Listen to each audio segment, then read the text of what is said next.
The Galactic Academy of Historical Sciences hovered majestically in the neutral space between the three dominant galactic arms, its crystalline architecture designed specifically to represent absolute academic impartiality. The Academy prided itself on being the preeminent institution for the study of interspecies historical events, maintaining the most comprehensive archives in known space. Its motto, emblazoned in 7,000 languages across the main entrance hall, roughly translated to those who cannot remember the past are condemned to not get academic tenure. Professor Krill, a six-limbed Ventusian with stress-mottled blue skin and prematurely whitening eye stalks, stared at the directive hovering in the hollow display before him.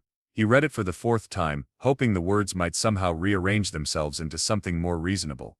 War Counselor Assignment, Human Integration Protocol, the message began. Subject, Jack Fletcher Terra Sol System. Krill groaned, a sound that resembled a punctured accordion being stepped on by an elephant. As the Academy's designated war counselor, a position that hadn't actually been needed in over 3 centuries, he was now being called into active duty. By the 7 moons, he muttered, reaching for his calming inhalant. A human, in my history department. Might as well invite a pyromaniac to a fuel depot. The directive continued with disturbing specificity about his new responsibilities. War Counselor Krill is to monitor the human student at all times during historical discussions, particularly regarding military conflicts, weapons development, resource allocation during scarcity, evolutionary advantages in species competition.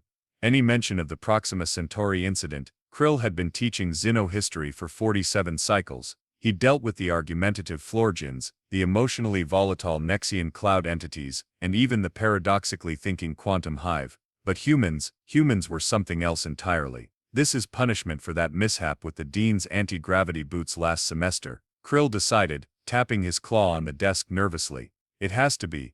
The Academy's acceptance of its first human student had been a controversially progressive move. The ruling council had debated for 13 straight days before reaching the decision, a decision that apparently required the resurrection of the war counselor position. Krill shuffled through the attached psychological profile of humans.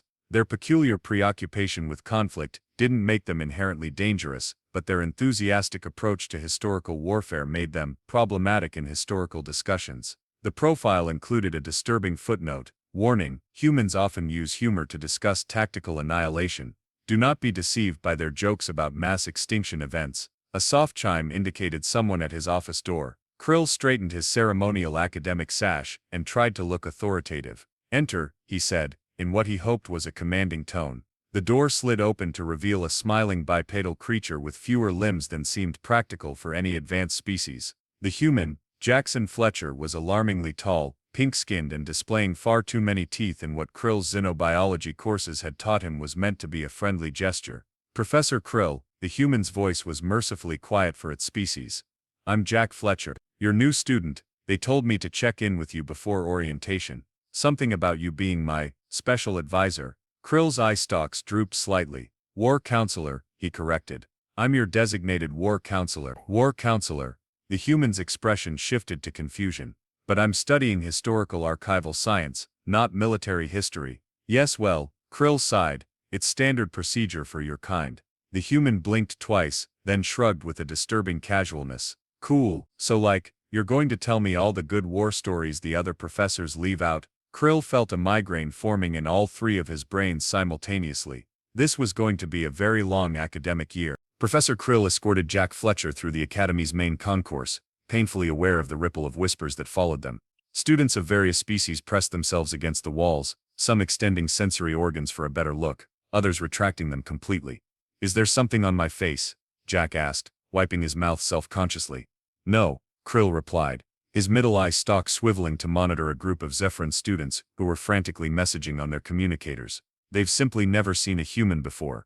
Your species only joined the Galactic Council 83 cycles ago, relatively recently by our standards. That and the Proxima Centauri thing, right? Jack said with a casual chuckle. Krill froze mid-stride, his respiratory sacs inflating defensively. We do not speak of the Proxima Centauri incident, he hissed, lowering his voice. Especially not, jovially. Jack scratched his head. Sorry, back home we joke about awkward historical moments. Helps us process them, you know. That's precisely what the warning in your file mentioned, Krill muttered. Humans joke about planetary destruction the way most species discuss minor atmospheric fluctuations. They arrived at the student orientation chamber. a vast dome filled with holographic displays, showcasing the Academy's illustrious 12,000-year history. Jack stared in open-mouthed wonder at the three-dimensional timelines stretching from floor to ceiling. "This is incredible," he exclaimed, rushing forward to examine a pulsing display of the Great Mollusk Migration. "We don't have anything like this on Earth." A group of jellyfish-like Medusans drifted away nervously as Jack approached. One small Medusan student, braver than the rest, extended a curious tendril. "Is it true," the student asked in the standard galactic tongue, "that humans once fought wars over areas of their planet that had a different average atmospheric temperature?" Jack blinked. "You mean like, fought over climate zones?" "Not exactly, but we did have some pretty stupid reasons for what my student means," Krill interrupted, placing a restraining claw on Jack's shoulder. "Is that species have diverse motivations for territorial disputes. Isn't that right, student Pulsara?" The young Medusan's bioluminescence flickered in what might have been embarrassment. "Yes, Professor, diverse motivations.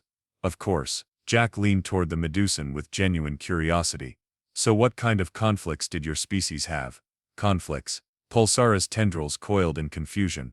"We never had conflicts. We achieved consensus through shared neural networks approximately 40,000 of your Earth years ago." "Never had conflicts, not even once." Jack's voice rose with disbelief. "But how did you develop technologies, or explore space, or anything?" "Through cooperation and measured progress," answered a tall reedy being approaching from behind. The newcomer had silver skin and eyes that rotated clockwise when they spoke. "I am Professor Lamdra, Department of Pre-Contact Evolutionary Development, and you must be the human." The way Lamdra said human made it sound like unexploded ordnance. "That's me." Jack extended his hand cheerfully. "Jack Fletcher, excited to be the first human student here." Lamdra regarded Jack's outstretched appendage as one might view a loaded weapon. "Yes, quite. Your species' enthusiasm is noted in our xenobiology textbooks." Jack slowly lowered his unshaken hand.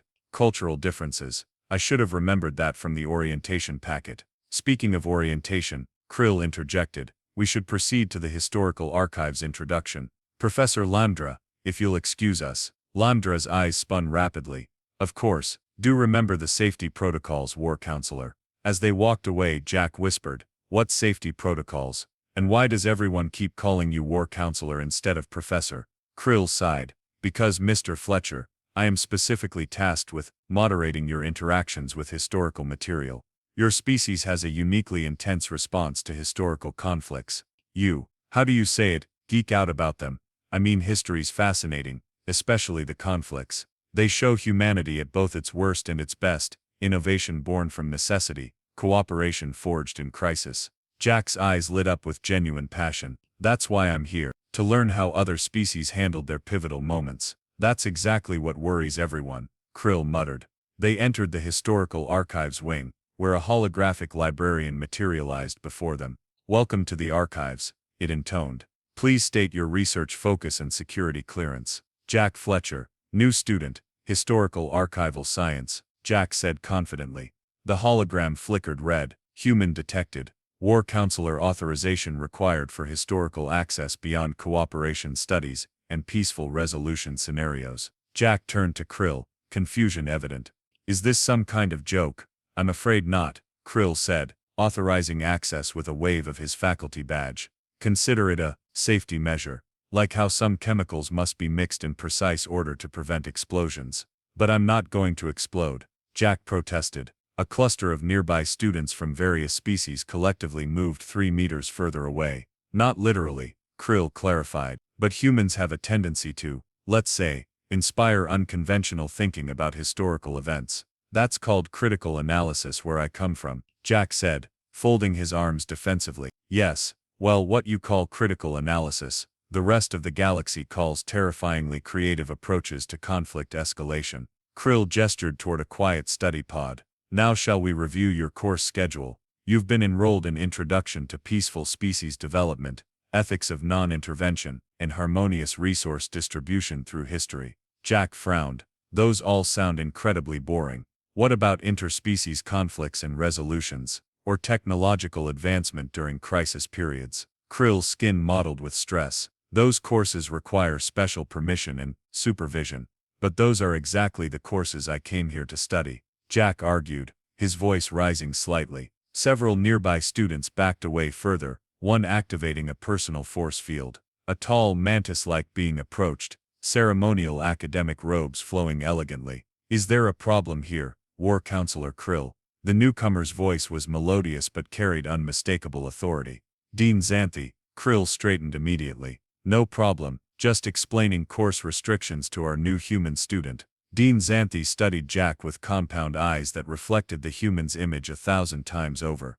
"Mr. Fletcher, your acceptance to our academy was controversial. I trust you understand the responsibility you bear as the first of your species to study here." "With all due respect, Dean," Jack said, "I came for a comprehensive historical education. If I wanted sanitized versions of history, I could have stayed on Earth." A collective gasp rippled through the nearby students. One fainted, falling with a soft plop to the floor. "Interesting," the dean said, mandibles clicking thoughtfully. "You consider peaceful historical accounts to be sanitized." "I consider incomplete accounts to be sanitized," Jack corrected. "You can't understand history if you only study the parts that make everyone look good." Dean Xanthi and Professor Krill exchanged a look that transcended species barriers, the universal expression of educators facing an unexpectedly intelligent troublemaker. "Very well," the dean finally said.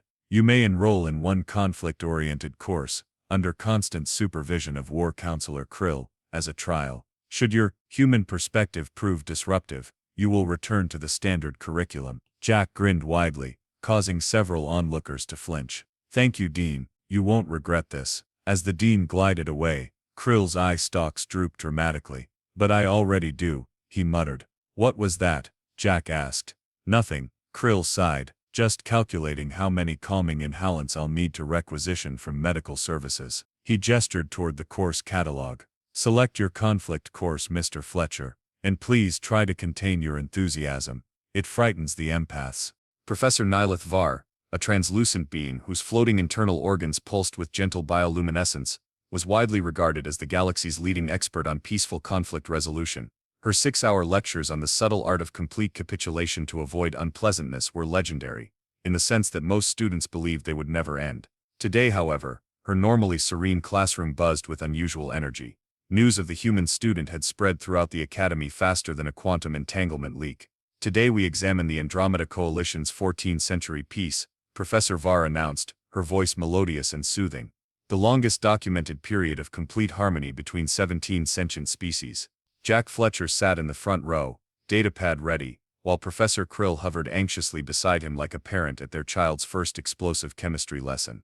"The key to their success," Var continued, "was their revolutionary approach to resource allocation during the Great Scarcity. Each species voluntarily reduced consumption by precisely 14.3% and established shared production facilities on neutral moons." The professor projected a holographic map showing trade routes and resource distribution networks, all flowing in perfect harmony. "Observe how no species gained advantage over others. All needs were met with minimum viable resources." Jack's hand shot up. Professor Krill nearly sprained a limb trying to push it back down, but it was too late. "Yes, the human student," Professor Var acknowledged, her internal organs briefly flashing a concerned orange. "Sorry, but this doesn't make any sense," Jack said, gesturing at the projection. "These supply lines are completely exposed. Any single point of failure could collapse the entire network. Did they have no redundancies?" The class fell silent. A student in the back row quietly activated an emergency breathing apparatus. "Mr. Fletcher," Professor Var replied calmly, though her liver was now pulsing an alarmed purple. The Andromedans had evolved beyond the need for suspicious thinking. They trusted each other implicitly. "Trust is great," Jack persisted. "But what about natural disasters? Solar flares, asteroid strikes? These routes cross 3 different asteroid belts with no alternate pathways." Professor Krill frantically typed a message on his communicator. "Human student demonstration in progress. Standby crisis team advised." The Andromedans believed that planning for disaster invited disaster, Professor Var explained with forced patience. "So they had no contingency plans at all?" Jack asked incredulously. "That's not peace, that's just hoping nothing bad happens." A collective gasp rippled through the classroom. 2 Sylphoid students near the back began quietly weeping. "Mr. Fletcher," Krill interrupted, "perhaps we could discuss your concerns after class." "But this is important," Jack insisted, standing now and pointing at specific junctions in the holographic map. Look at these choke points, each one controlled by a different species. What happened when the Galavians had that respiratory plague in the 4th century of this piece? Did they just keep operating these stations while coughing up their lungs, or did someone else step in? Professor Var's entire body had shifted to a defensive red. How do you know about the Galavian respiratory event? That's not in the standard curriculum. I read ahead. Jack shrugged. It was in the historical footnotes. The text claimed they temporarily adjusted operations with communal support, but there are no details about how they prevented supply disruption to 14 dependent worlds. A tentacled student in the 3rd row raised an appendage. Professor, the human raises a valid query. How did they maintain supply lines during that crisis? Professor Var's organs swirled in distress. That information is not relevant to understanding their peaceful cooperation. Actually, Jack continued, warming to his subject, I checked the mortality statistics for that period. The Galavians had a 14% population decline, but none of the dependent worlds showed any resource shortages. That's statistically impossible unless someone dramatically increased production, or there were hidden stockpiles. Professor Krill was now frantically mashing his emergency beacon as whispers spread through the classroom. Someone had to have been operating with massive surpluses, Jack concluded triumphantly. Which means the whole minimum viable resources claim is just propaganda. Enough. Professor Var's voice boomed with unexpected authority, her body flashing bright white. This line of inquiry is not productive for understanding peaceful coexistence. But it was too late. Students were checking their own data sources, appendages and tentacles flying across interfaces. The Vexilians increased production by 300% during that period, called out one student. The Trellicians had hidden stockpiles in their moons, announced another. There were 7 military vessels disguised as transport ships patrolling the central trade junction, a third discovered. The classroom erupted into chaos. Professor Var's organs had gone completely transparent, the equivalent of a dead faint in her species, while still somehow remaining upright. Professor Krill finally grabbed Jack by the shoulder. Mr. Fletcher, you are excused from this class, immediately. As Krill practically dragged Jack from the room, the human looked genuinely confused. What did I do? I was just asking questions. In the hallway, Krill's eye stalks vibrated with stress. You questioned the fundamental narrative of the most celebrated piece in galactic history. But it wasn't actual peace, Jack protested. It was just mutually beneficial cooperation built on hidden preparations for potential conflict. That's not the same thing. To humans perhaps, Krill retorted. To the rest of us enlightened species set aside suspicion and embrace trust, while keeping military ships disguised as freighters, Jack muttered. Krill's communicator chimed urgently. The dean's image appeared, mandibles clicking rapidly in the universal sign of administrative displeasure. War Counselor Krill, the dean's voice was icy. My office, now bring the human. As they walked the long corridor to the administrative wing, Jack still seemed perplexed by the reaction. I don't understand what I did wrong. On Earth this would just be normal historical analysis. That, Krill sighed heavily, is precisely the problem. What humans call analysis, the rest of us call terrifying revelation of uncomfortable truths we've collectively agreed not to mention. So everyone just pretends history happened the way they wish it had? Jack asked. No, Krill said after a thoughtful pause. We acknowledge what happened, but we focus on the aspects that guide us toward better futures. The Andromeda Coalition did maintain peace for 14 centuries, regardless of their methods. By hiding their contingency plans and pretending they'd evolved beyond suspicion, Jack pointed out. Krill stopped walking and turned all 3 eye stalks directly at Jack. Mr. Fletcher, let me ask you something. If someone handed you a gift, would your first thought be about what's inside it or how it could be used as a weapon? Jack hesitated. Honestly, both I guess. I'd be excited about the gift, but also, yeah, I'd probably think about how heavy it is, if it could be thrown in an emergency. Krill's appendages drooped slightly. And that, Mr. Fletcher, is why no alien academy allows humans in history class without a supervised war counselor. They reached the dean's office door, which slid open ominously. Inside, Dean Xanthi was waiting, along with 3 other faculty members, and what appeared to be a school psychiatrist holding a neural sedation device. Mr. Fletcher, the dean said gravely, we need to discuss your perspective on historical events. Jack straightened his shoulders and stepped forward. I'm happy to explain my reasoning, Dean. I've brought additional historical data points that support my analysis of the Andromeda situation. The psychiatrist quietly increased the setting on the neural sedation device, just in case.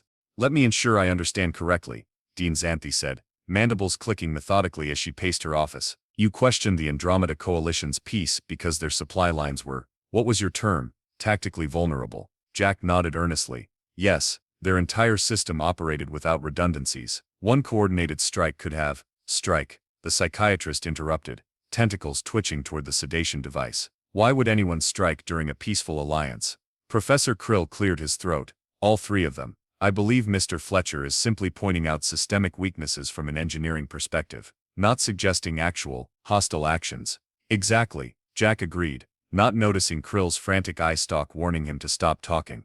But that's what makes the hidden military vessels so interesting. The Andromedans publicly claimed they had evolved beyond conflict while secretly maintaining defensive capabilities. That's not hypocrisy, it's fascinating psychological complexity. The Dean's compound eyes reflected Jack's enthusiastic face in hundreds of tiny duplicates. Mr. Fletcher, are you aware that your heart rate increases by 24% when discussing historical vulnerabilities? Most species experience elevated stress markers when contemplating conflict. You, however, show biometric patterns consistent with excitement. Well, yeah, Jack admitted. History is exciting, especially when you discover hidden truths beneath official narratives. The psychiatrist made a notation. Subject demonstrates classic human pathology derives pleasure from systemic analysis of conflict potential. I wouldn't call it a pathology, Jack objected, reading the note upside down. On Earth we call it learning from mistakes or sometimes not being blindsided when the same thing happens again. Dean Xanthi exchanged glances with the faculty members. Perhaps we should reconsider the human integration experiment. Clearly, Mr. Fletcher's thought patterns are incompatible with our historical pedagogy. Wait, Jack protested. I'm not trying to cause problems. I'm just approaching history the way I was taught. If I need to be more selective about my questions, I can try. Professor Krill, surprising even himself, moved forward. Dean Xanthi, if I may, Mr. Fletcher's perspective, while disturbing, does contain certain analytical merits. The Andromeda Coalition DID maintain hidden safeguards, which our historical accounts minimize. Careful, war counselor, warned a spindly professor whose name Jack hadn't caught. You're veering into human sympathizer territory. I am merely suggesting, Krill continued steadily, that there might be educational value in understanding the human historical perspective, provided it's properly contained and contextualized. The dean's antenna twitched thoughtfully. You propose we continue the experiment, despite today's classroom disruption. With modified parameters, Krill suggested.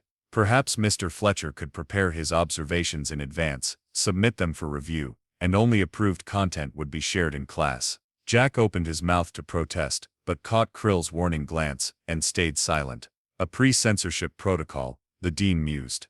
Interesting suggestion, war counselor. Very well, we shall implement this approach, with you personally reviewing all the humans' historical analyses before they are verbalized in any academic setting. After the meeting concluded, and they left the administrative wing, Jack turned to Krill. Thanks for standing up for me in there, but I'm not sure how I feel about having my thoughts pre-screened.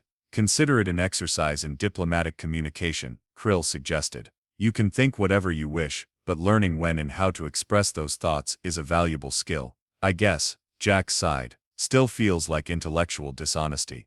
Perhaps, Krill acknowledged. But sometimes, Mr. Fletcher, the truth is less important than how it is presented. Jack grimaced. That's exactly what my history professors on Earth warned me never to believe. Despite the new protocols, Jack's presence continued to cause ripples throughout the academy. Most students kept their distance, but a small group began to gather around him between classes, fascinated by his unfiltered historical perspectives. Is it true, whispered Valaxia, a floating crystalline being who sparkled when nervous, that humans had thousands of wars among themselves before achieving spaceflight?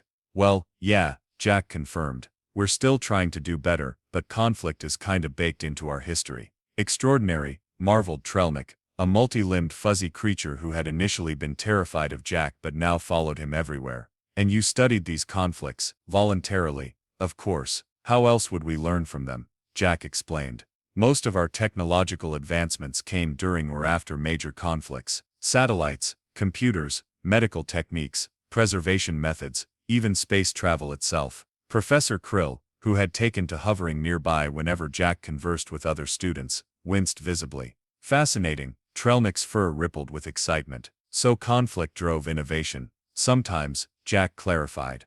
Though we've gotten better at innovating without the whole trying to destroy each other part. Valaxia sparkled intensely. Could you tell us about a human conflict? Just a small one? Krill immediately floated closer. I remind all students that unofficial historical discussions must be registered with the Department of Contextual Learning. We're just chatting, Jack protested. It's not a formal lecture. Knowledge transfer is knowledge transfer, Krill insisted, eye stalk swiveling nervously toward a security monitor. And certain topics require appropriate framing. But word continued to spread. Jack's pre-approved class contributions, heavily edited by Krill, were still unlike anything the Academy had heard before. Students began recording his statements, sharing them in encrypted messages, and gathering in unauthorized discussion groups. War Counselor Krill, the dean summoned him 2 weeks later. We have a situation, Krill's skin mottled anxiously. Regarding Mr. Fletcher, indeed, the dean activated a holographic display showing a clandestine student gathering. Jack wasn't present, but the students were animatedly discussing what they called the Fletcher perspective on historical events. This is troubling, Krill admitted. Troubling. The dean's mandibles clicked rapidly. It's ideological contamination. Listen. The recording continued, showing a normally timid Gassian student boldly stating, but what if the Ursa Major Treaty wasn't actually about mutual cooperation? What if it was about strategic positioning for future resource access? Has anyone analyzed the territorial boundaries established? Horrified gasps filled the room, followed by intense discussion. They're thinking like humans, the dean said, her voice lowering to a horrified whisper, questioning accepted historical narratives, looking for underlying strategic advantages, considering resource competitions. This Fletcher human has introduced skepticism into our historical discourse. Skepticism isn't inherently dangerous, Krill found himself saying, though part of him wondered when he had begun thinking this way. Isn't it? The dean fixed all her compound eyes on him. When we agreed to accept a human student, you assured the council you could contain the contamination.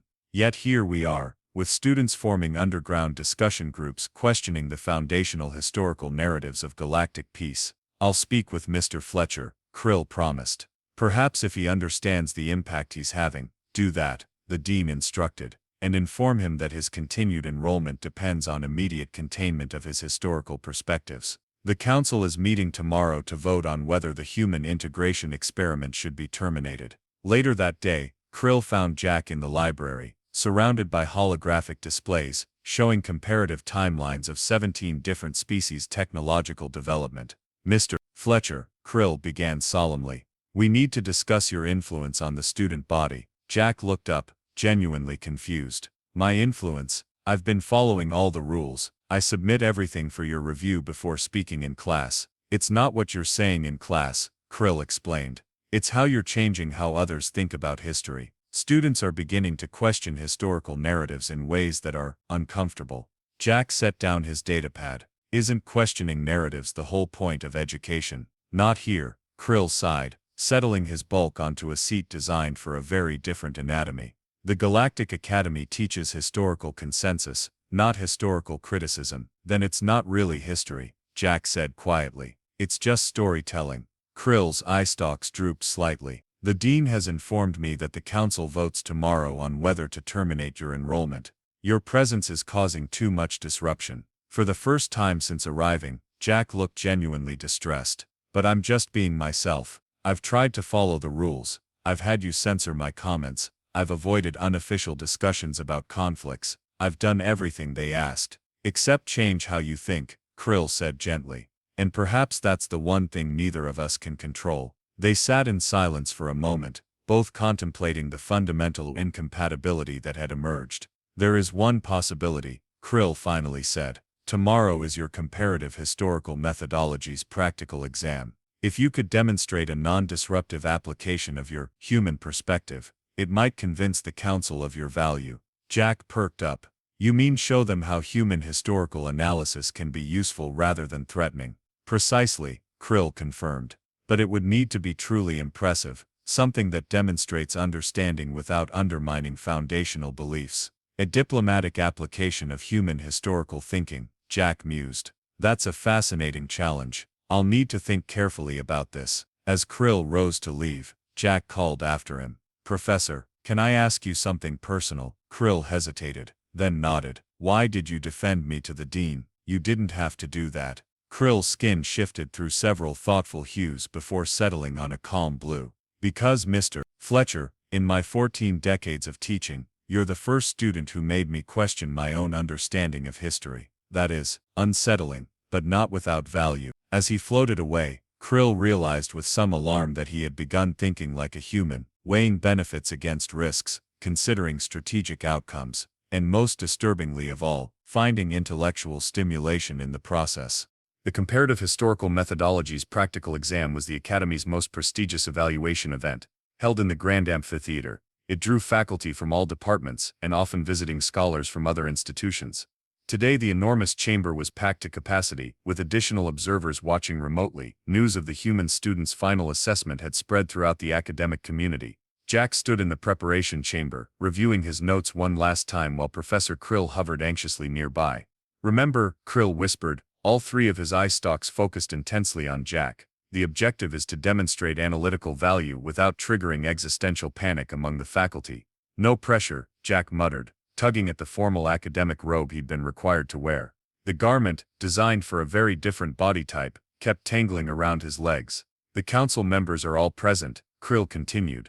Dean Xanthi has positioned the emergency response team near the exits. The medical staff has prepared calming agents for the audience. Everything is in place for you to either save or destroy your academic career.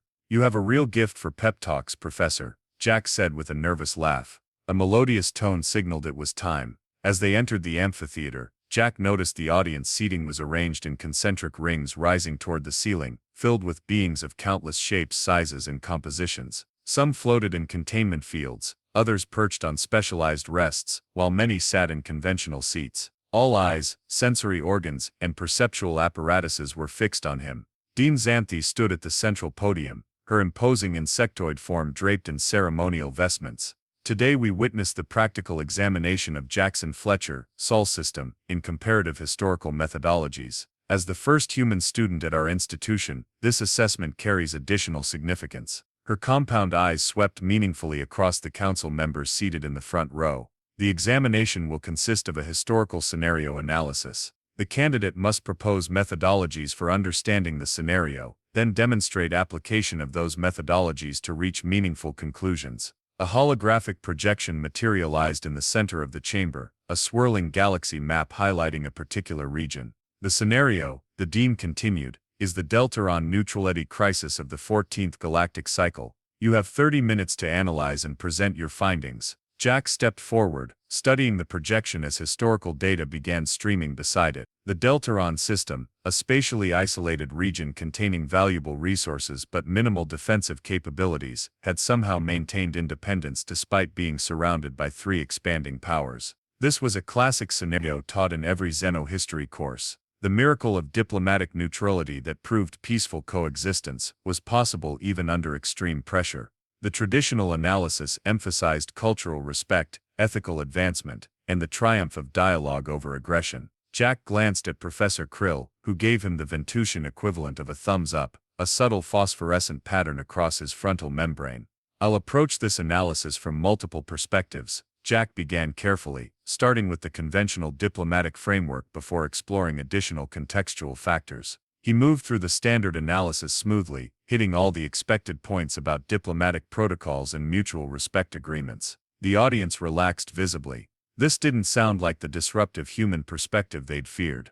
However, Jack continued, I believe we can enrich our understanding by considering factors typically classified as auxiliary in standard methodologies. A murmur rippled through the audience. Professor Krill's skin mottled anxiously. First, Jack said, manipulating the holographic display to highlight trade routes, let's examine the economic reality. He zoomed in on resource flows. The conventional narrative suggests the deltaron neutrality was maintained through purely diplomatic means. But the data shows something more complex. Jack highlighted specific trade patterns. Each of the three surrounding powers received precisely calibrated resource allocations from Deltara, allocations that, interestingly, changed in direct proportion to their military capabilities. The dean's mandibles clicked in warning.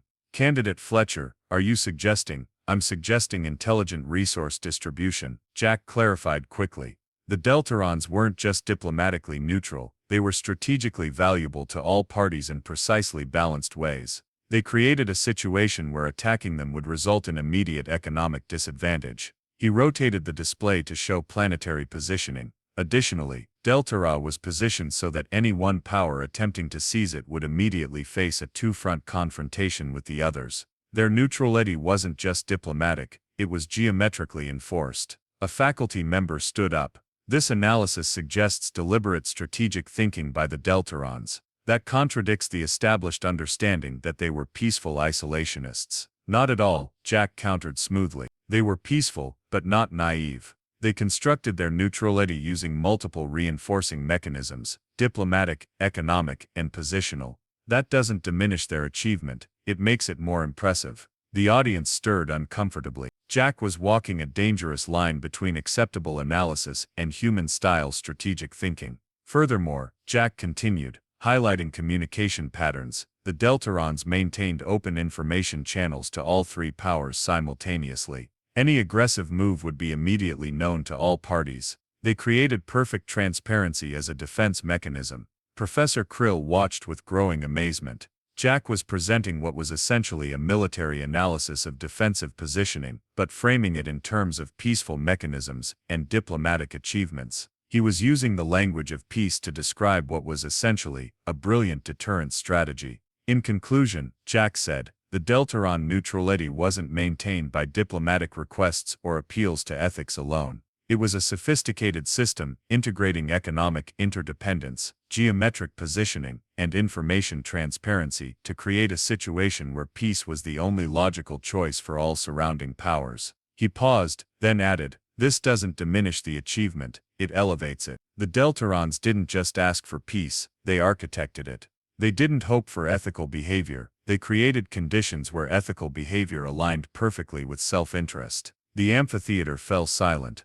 Jack had essentially reframed one of the galaxy's most celebrated diplomatic achievements as a strategic masterpiece, without ever using terms like defense, deterrence, or military advantage. Dean Xanthi's compound eyes reflected the holographic display as she studied it with new understanding. You're suggesting, she said slowly, that the Deltarons were peace strategists. Exactly, Jack said, relieved someone had provided the perfect terminology.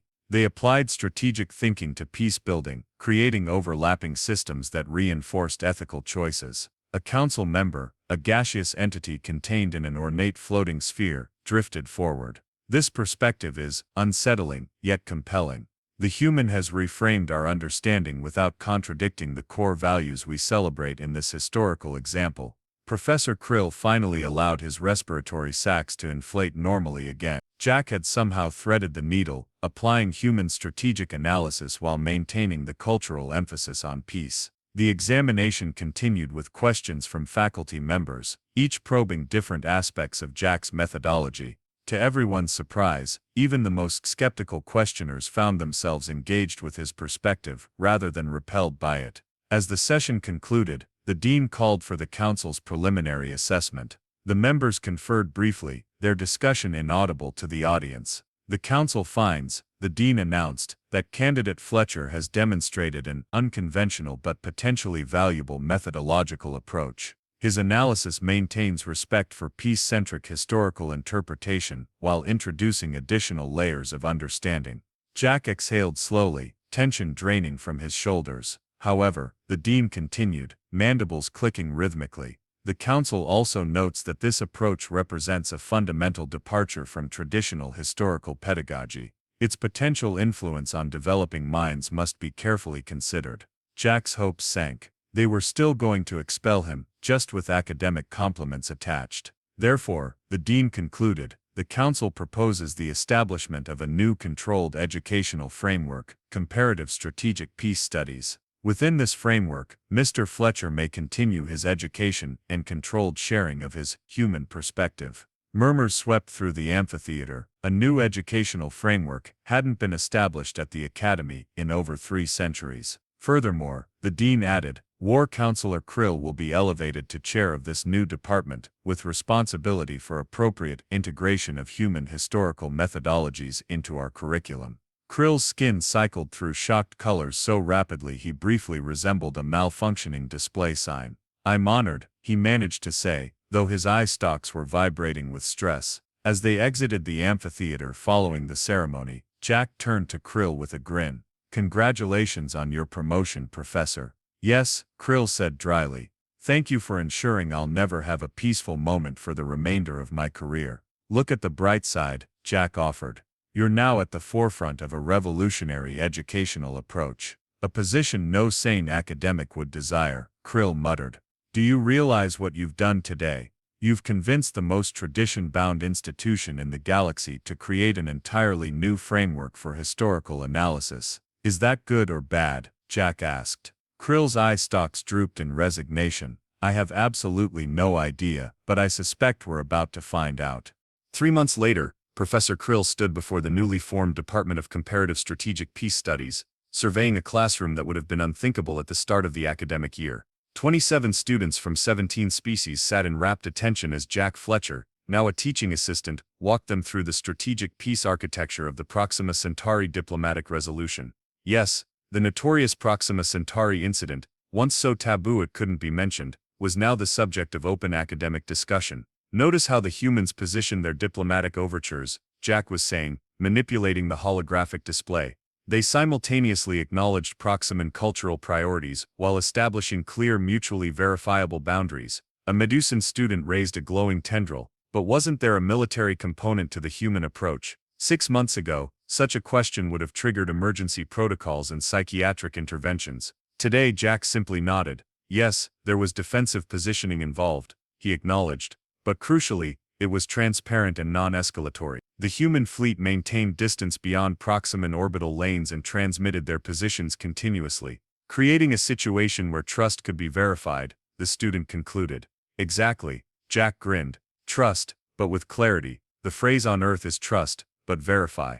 Professor Krill observed with a mixture of amazement and residual anxiety. The transformation had been remarkable. By reframing human strategic thinking as peace architecture and military concepts as stability mechanisms, they had managed to integrate human historical perspectives without triggering existential panic among the faculty. Mostly. There had been resistance, of course. The traditionalist faction had initially boycotted the department. Professor Var had taken a 6-month sabbatical to recenter her emotional harmony, but gradually, curiosity had overcome objection. The new courses were now among the most requested at the academy. After class, Dean Xanthi glided into Krill's office, her compound eyes reflecting the afternoon light in kaleidoscopic patterns. "War Counselor Krill," she began, still using his former title despite his new position. "Just Professor is fine," Krill corrected gently. "Old habits," the Dean acknowledged. "I've come regarding the Council's evaluation of the human integration experiment." Krill's skin modeled anxiously. "Has there been a complaint?" "Quite the opposite," the Dean replied, mandibles clicking in what Krill had learned was her version of thoughtful consideration. "We've received 17 applications from other academic institutions requesting human students of their own." Krill's eye stalks shot up in surprise. 17. Indeed, it seems word has spread about our innovative approach to historical methodology. The Galactic Educational Consortium is proposing an expansion of the Human Student Integration Program. "That's unexpected," Krill admitted. "Do these institutions understand what they're requesting? The disruption to established curricula, the need for specialized counseling, the fundamental reconceptualization of historical pedagogy." "They believe they do," the Dean said, antenna twitching slightly. "Which brings me to the Council's decision. We are directing you to develop a comprehensive protocol for human student integration, including required support structures, curriculum modifications, and most crucially, psychiatric preparation for faculty." Krill sank into his seat, his outer membrane paling. "You want me to write a guide on how to survive teaching humans history?" "Precisely. Your unique experience makes you the galaxy's foremost expert on managing human historical perspectives without triggering institutional collapse." As the Dean departed, Jack entered, carrying a stack of student papers. "How's it going, Professor? Did I hear something about institutional collapse?" "The Council wants me to develop protocols for other institutions to accept human students," Krill explained, still processing the implications. That's fantastic, Jack exclaimed. Cultural exchange at its finest. It's irresponsible madness, Krill countered. Do you realize how fortunate we were that your examination didn't trigger a philosophical crisis throughout the academy? One slightly different phrase, one overtly strategic term, and we might have had mass resignations among the faculty. Jack set down the papers and leaned against Krill's desk. Look, I know it hasn't been easy adapting to the human perspective on history, but I think you're underestimating how much value there is in our approach. Am I? Krill's eye stalk swiveled toward Jack. Mr. Fletcher, do you know why humans are the only species in the galaxy who needed to develop a specialized field called military history? Because we had more conflicts than most species, Jack suggested. No, Krill said softly. Because you're the only species that turned survival-driven conflict into a specialized intellectual discipline. Other species fought when necessary, then dedicated themselves to forgetting the horror. Humans alone created academic studies of warfare, analyzing tactics, preserving battle accounts, celebrating strategic innovations. Jack was silent for a moment. I never thought of it that way.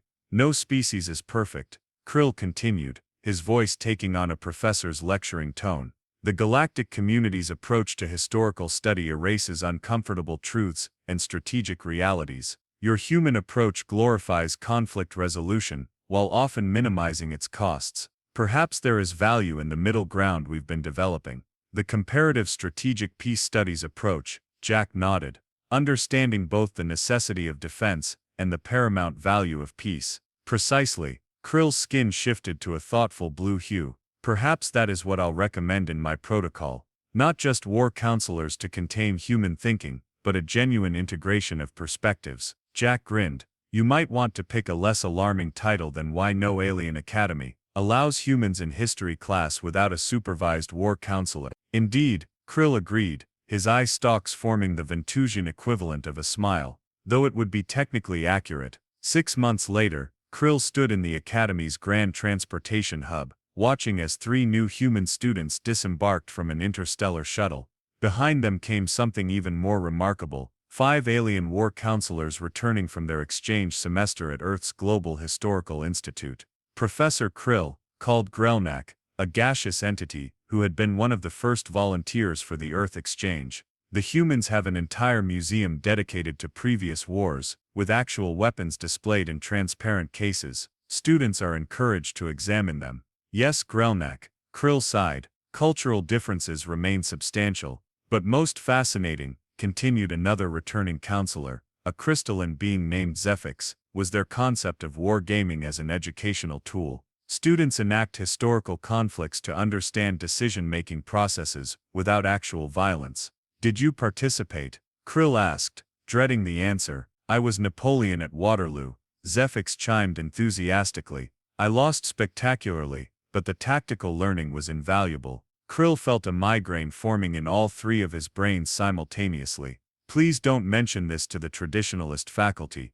As the returning counselors continued chattering excitedly about their Earth experiences, Krill noticed Jack speaking with the newly arrived human students. Their animated conversation and occasional bursts of laughter suggested they were already exchanging perspectives that would undoubtedly disrupt countless academic traditions. Dean Xanthi glided up beside him. Quite a sight, isn't it? The beginning of a genuine cultural exchange, or the end of historical complacency, Krill muttered. Perhaps both, the dean acknowledged. The council has received 32 additional requests for human students, and this may shock you. 14 human academic institutions have requested alien history counselors. Humans want alien perspectives on history. Krill's eye stalk stood rigid in surprise. Apparently they find our peace-centric historical frameworks refreshingly optimistic, the dean said. Though they've requested we rename the position from war counselor to peace perspective advisor. Krill watched as Jack led the new humans toward the academy proper, already gesturing enthusiastically about some historical concept. Behind them the returning alien counselors followed, their various appendages, membranes and sensory organs, all engaged in what appeared to be animated debate. I suspect, Krill said thoughtfully, that the galaxy's understanding of history is about to become considerably more complex. Indeed, agreed the dean, which is why the council has approved your sabbatical request. You've earned a break from human historical perspectives. About that, Krill's skin shifted to an embarrassed purple. I've decided to modify my sabbatical plans. Instead of meditation on the tranquil moons of Belix, I've applied to teach a guest semester at Earth's Harvard University. The dean's mandibles clicked in shock. You're voluntarily going to Earth to teach humans? Yes, Krill admitted. I find I've developed a certain appreciation for their historical perspective. Disturbing as it often is, War Counselor Krill, the dean said, reverting to his old title, I believe you may have been contaminated by human thinking patterns. Perhaps, Krill agreed, watching Jack and the new humans disappear into the academy. But then again, perhaps they've been contaminated by ours as well, and maybe that's not entirely a bad thing. In the distance, a faint alarm sounded, likely triggered by one of the new humans asking an innocent question about some cherished historical narrative. Krill sighed and moved toward the sound. Some things, at least, remained predictable. But as he hurried down the corridor, he realized he was moving with a sense of curious anticipation, rather than dread. Whatever historical assumption was being challenged now, he found himself genuinely interested in seeing how the encounter between differing perspectives would reshape understanding. It was, he had to admit, a very human way of approaching education, and for better or worse, it was changing the galaxy's understanding of history one uncomfortable question at a time.